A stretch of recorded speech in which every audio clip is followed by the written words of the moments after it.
दुश्मन के जुल्म की इंतहा, भूख से बचाने के लिए भारत भेज रहा चावल पर कूटनीति के क्या मायने। नई दिल्ली, ढाका, बांग्लादेश में अल्पसंख्यकों खासकर हिंदुओं पर बढ़ते जुल्म और उत्पीड़न के बीच भारत की ओर से 50,000 टन चावल की मदद से सवाल खड़े कर दिए हैं। क्या भारत की कूटनीति कमजोर है या फिर वैश्विक भू राजनीति के चलते भारत मजबूर है। 1971 में भारत की मदद से बने बांग्लादेश ने उस वक्त एक नई उम्मीद जगाई थी, लेकिन आज वही बांग्लादेश भारत के लिए एक नई चुनौती बनता जा रहा है। शेख हसीना के सत्ता से हटने और नोबेल पुरस्कार विजेता मोहम्मद यूनुस के नेतृत्व में अंतरिम सरकार बनने के बाद हालात और भी खराब हो गए हैं।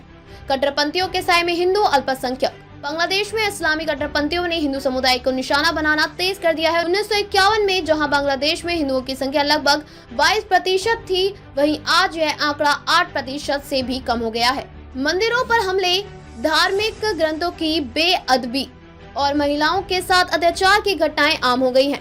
इन घटनाओं पर अंतरिम सरकार का रवैया बेहद ढीला और कभी कभी पक्षपाती भी नजर आता है। मोहम्मद यूनुस, जिन्हें पश्चिमी मीडिया और वैश्विक थिंक टैंक एक उदार चेहरा मानते हैं, कट्टरपंथियों के दबाव में दिखते हैं। उनके ढाकेश्वरी मंदिर दौरे को केवल एक फोटो अवसर के तौर पर देखा गया। वहीं उनकी टिप्पणी की हिंदुओं की हत्याएं और उत्पीड़न सांप्रदायिक मुद्दा नहीं है, भारत को और आहत करती है। भारत के लिए चुनौतीपूर्ण हालात। भारत के लिए चुनौती है कि वह अपने पड़ोसी देशों के साथ अच्छे रिश्ते बनाए रखते हुए अपने हितों और अपने अल्पसंख्यकों के अधिकारों की रक्षा कैसे करे। उत्तर पूर्व और चिकन नेक का खतरा। बांग्लादेश के कट्टरपंथी समूह का भारत के उत्तर पूर्वी राज्यों को अस्थिर करने का इतिहास रहा है। यह क्षेत्र भारत के लिए रणनीतिक रूप से बेहद संवेदनशील है, क्योंकि यहाँ से भारत का संपर्क अन्य हिस्सों से कट सकता है। स्लीपर सेल और आंतरिक खतरा। पश्चिम बंगाल और भारत के अन्य हिस्सों में बांग्लादेशी घुसपैठ और कट्टरपंथी विचारधारा से प्रभावित स्लीपर सेल्स की मौजूदगी भी एक गंभीर खतरा है। अगर बांग्लादेश में हालात बिगड़ते हैं तो ये स्लीपर सेल भारत में भी सक्रिय हो सकते हैं। वैश्विक समर्थन का अभाव। बांग्लादेश में अल्पसंख्यकों के खिलाफ हो रहे जुल्म को लेकर भारत के प्रयासों और अंतर्राष्ट्रीय स्तर पर पर्याप्त समर्थन नहीं मिल पा रहा है। यूनुस की अमेरिका यात्रा और वहां से मिले समर्थन ने यह साफ कर दिया है कि पश्चिमी देश इसे गंभीरता से नहीं ले रहे हैं। क्या है भारत की रणनीति? कूटनीति के जरिए दबाव।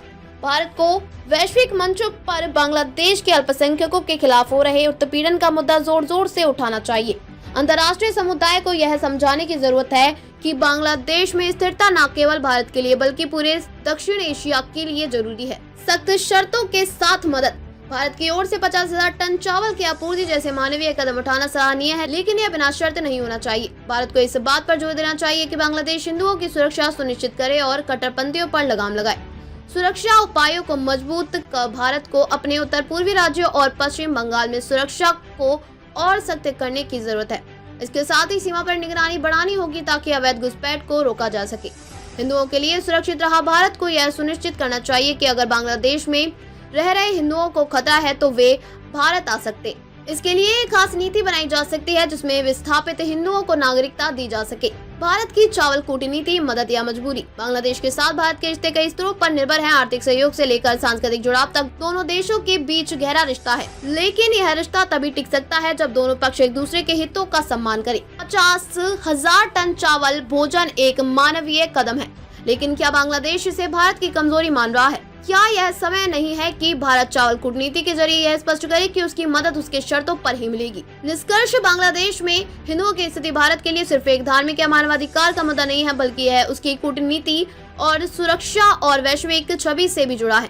भारत को अब न केवल सख्त कदम उठाने की जरूरत है, बल्कि यह भी सुनिश्चित करना चाहिए कि बांग्लादेश को यह एहसास हो कि अपनी स्वतंत्रता और प्रगति के लिए भारत का ऋणी है। अब सवाल यह है कि क्या भारत सख्त कदम उठाएगा या चावल कूटनीति के जरिए ही संदेश देगा?